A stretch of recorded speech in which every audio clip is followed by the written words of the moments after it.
Hey everybody, my name is Erica and today I'm going to be giving you my December wrap-up.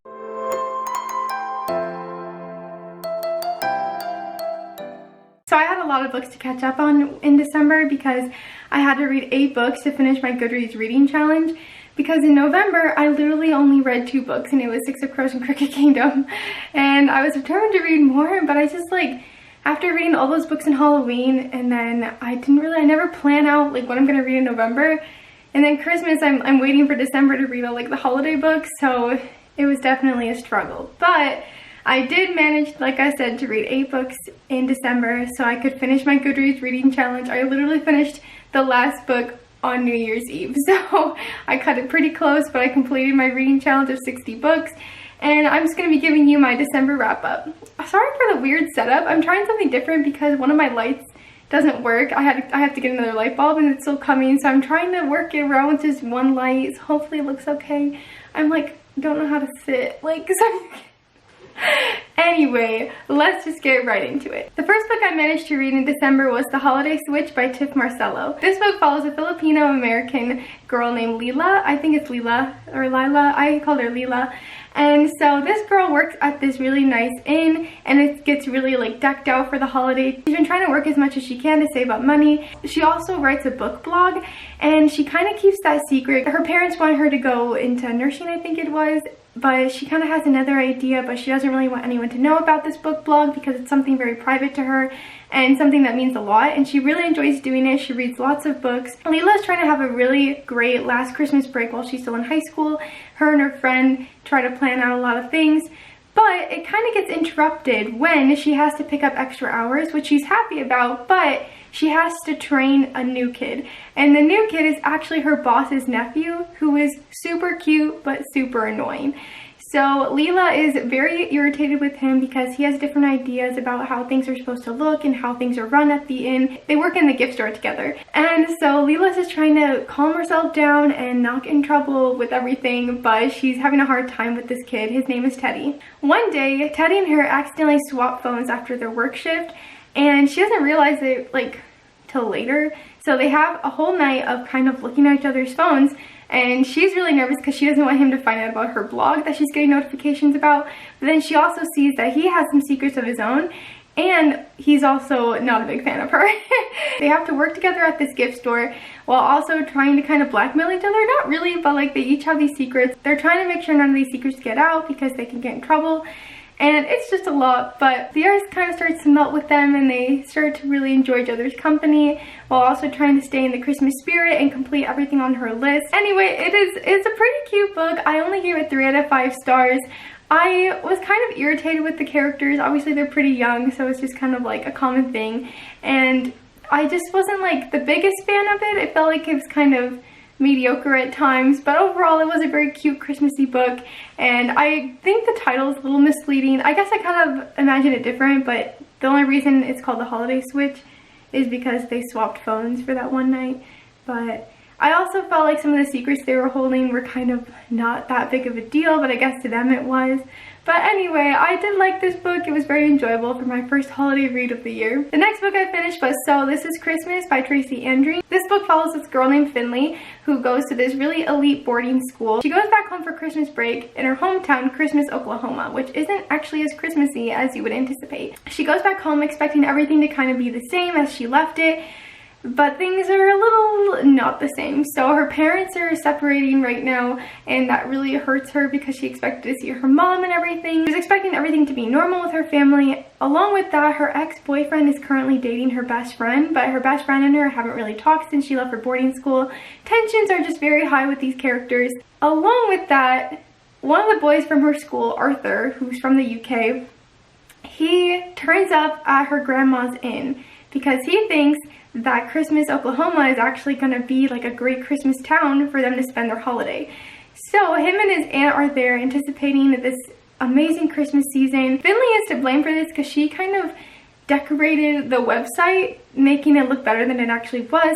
So now it's up to Finley to give Arthur and his aunt a really amazing Christmas. There are a lot of little things that pop up that kind of make the situations worse with not only her and her friends, but her and her family, and there's just a lot going on. There is an LGBTQ relationship in this, which was my favorite part of this whole book, and I was really excited about it, and I like had hopes that it would happen. And when it did, I just like closed it for a second. I told my friend who I was standing next to that something cute just happened in the book. So that was something that I was really grateful about when I was reading it. Overall, this book was very entertaining, but Finley annoyed the heck out of me. Had this been written like Arthur's perspective, I think I might have enjoyed it more, but she was just so annoying. She just acts like the world is out to get her. She's had all these things kind of handed to her, and she just doesn't know how to handle things going wrong. And I don't know, she just really irritated me. Her personality was kind of not the best, and I just was not really rooting for her in this, but you know, it is what it is. Overall, it was a good Christmas book. Definitely one of those hallmarking type vibes. The third book I finished in December was Blame It On The Mistletoe by Beth Garrett. This book I also gave 3 out of 5 stars on. This book is very similar to the movie The Holiday, which I finally watched for the first time. Did not really enjoy. But this book follows this girl named Elle. She is this big like social media star kind of thing. She's not really that like popular yet, but she's working on it. She had to delete her account due to some like harassment on there, and so she's making a new account, and her goal is to get like 10,000 followers. Elle enters this competition to gain 15,000 new followers by Christmas time, and she has to do it really quickly, and she has to come up with all these good ideas. She wants to be able to collaborate with these pretty popular accounts that she like really wants to be a part of and gain more following and all of that. She decides she wants to swap lives with someone who lives in the UK, and she meets this girl named Holly. So Holly is a big fan of Elle. She's been following her for years. She loves everything she posts. She's like acts like she does have this dream life. Some things in Holly's life aren't going quite as planned, so she decides to contact Elle and make this swap for this like week or so. And Elle is doing it so she can get more followers and post a lot of cute things. She meets Holly's friends and ends up creating like really great bonds with them.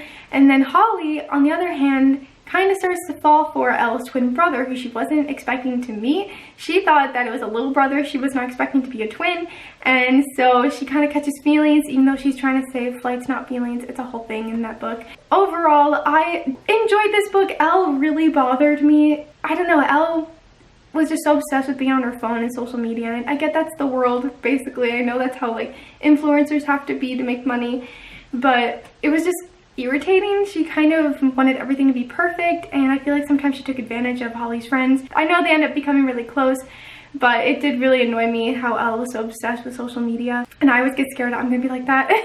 And then Holly, on the other hand, Holly was really sweet, really fun. I like that she's obsessed with Christmas, and she's just also obsessed with making lists. She has to have everything go exactly as planned, but then it was nice when things didn't. She kind of let that fall into place and kind of allowed her expectations to go in a different direction rather than like everything being perfect.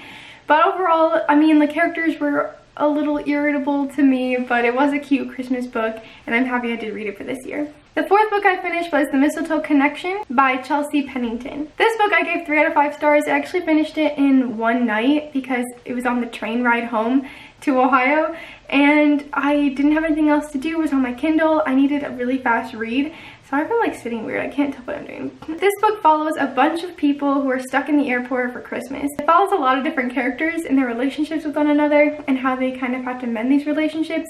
Like, we have one lesbian couple, well, they both have just recently gotten out of relationships, I believe, and then they used to date in high school, and they reunite and kind of start to form that bond again and catch up. And then we have we have like a teenage kid who meets another girl, but he's moving to Spain and he'll never see her again. And then we have this like married couple who are having a really hard time with everything because like one wants a baby, one doesn't. It's just a whole thing. I liked this book. It was definitely, like I said, a fast read. Like, I finished it in a few hours, and it was good because I was really behind on my challenge. Like, I really had to hurry up and catch up.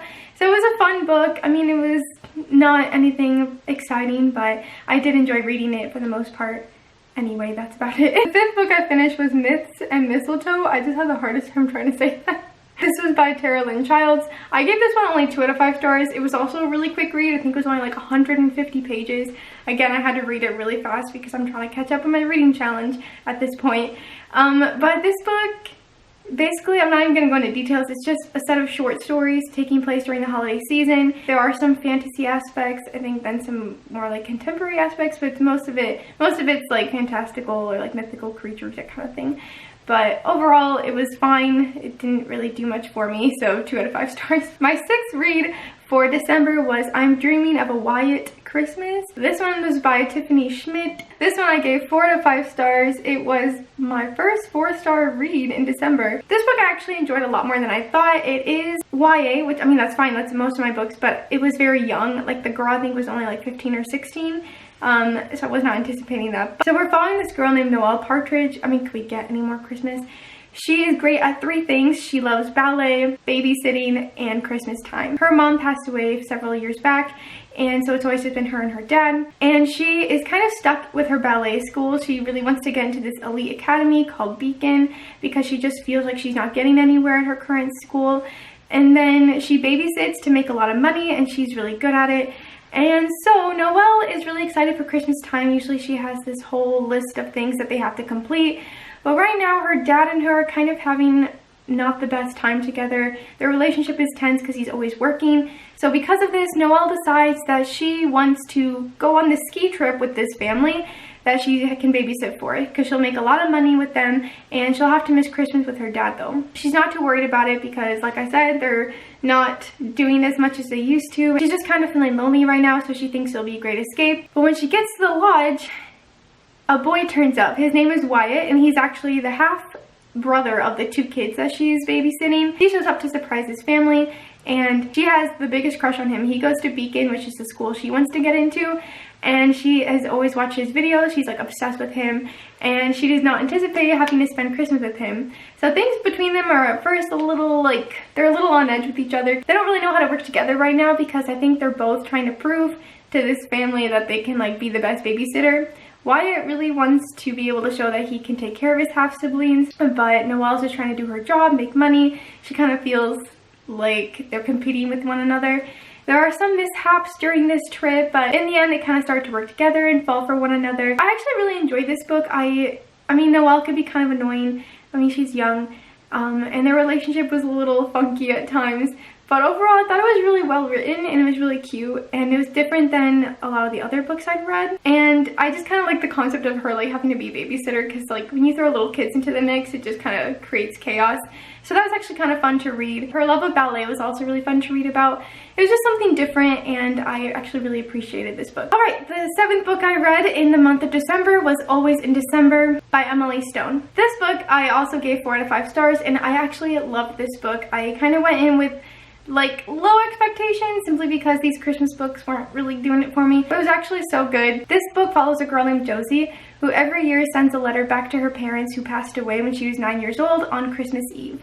So Christmas has never been a big thing she enjoys because it just brings up these really hard memories for her. She doesn't even like going home for Christmas to see her grandparents just because it's hard for her to be there without her family. So on her way to deliver the letter, one day she collides into this man on her bike and they end up becoming friends. Josie really wants to make it up to Max for hitting him, so he starts to take her on these little Christmas adventures, and she starts getting more into the Christmas spirit than she has in years. And they end up spending the entire holiday together. Then the next day, Max disappears and doesn't leave any way for her to stay in contact with him. Josie is really hurt because she was, you know, she really fell for this guy and thought that they were having a really great holiday season, and she was just really excited for what was coming next. But then he leaves without a trace to go back to New York. So Josie's in London. She ends up getting back with her ex, and they end up in New York. And so some time passes. We follow Max's perspective, and he is in New York. And he actually ends up running into Josie. So things are a little awkward with them, especially because he sees that she's back with her ex, who he met and did not like. And so it's just really crazy that their paths collided again. Then a few months pass and they end up seeing each other again, and this tends to happen pretty regularly now. So there is one point where they decide not to see each other anymore. I cannot give any spoilers, but this book was so good. I was so happy with it, and it was really devastating, really sad. I kind of was anticipating something bad happening, but it didn't take me till almost towards like the end of the book to kind of realize what was going to happen. But overall, this book was so well written. I loved the characters, I loved their point of views, and I just really loved where it went. Like, it felt like it moved so quickly, but also it didn't. Like, at some points it did feel a little slow, but it was just that build up into them finally seeing each other again. I just love this book, and it was such a great holiday read. Doesn't have to be read just for Christmas time, but it was really cute, really well written. I love the relationships, and it just made me very happy, but also very sad. But definitely recommend this one. Okay, finally, the last book I read in the month of December was a New Year's book called The Resolutions by Mia Garcia. This book follows a group of Latinx teens who decide to give each other resolutions for the new year. So it starts out New Year's Eve, they're giving each other their resolutions, and some resolutions start going better than others. So we have 4 main characters. We have Lee, who's really struggling with the idea of a future. She's really scared because her mom passed away from Huntington's disease. She was fighting it for all these years, and Lee is scared that she will have it too. So building a future just doesn't seem possible for her. We also have Jess, who is just really anxious about school. She constantly has to be doing something productive, and she has a list of everything she has to complete, and she's just really working hard, but it becomes very overwhelming for her. And her resolution is that she needs to say yes to everything, but that just makes her life a lot more difficult because she's dealing with so much stress with everything in school and just in life in general. Then we also have the character of Nora, who's having a hard time deciding what she wants her future to look like. Her mom has this restaurant, and she's wanted Nora to work there for like forever. She's been working there since basically birth. And so her mom has this dream for her that Nora just doesn't really know if she wants for herself. And then finally we have Ryan, who is struggling with a breakup and kind of trying to find himself again in his art. Overall, I enjoyed this book. I think I gave it 3 out of 5 stars. I liked the writing. I liked most of the characters. It was very dramatic at times, but of course they're teens, and so you just kind of have to expect, you know, it's high school drama. But overall, I did really enjoy this one, and I think it is good for New Year's. I feel like I thought it would be more focused on New Year's, which is why I read it for New Year's, but it was just really cute. I like that there are LGBTQ characters, like Ryan is gay and Nora is bisexual, which I really appreciated in this, and she's in a really cute sapphic relationship.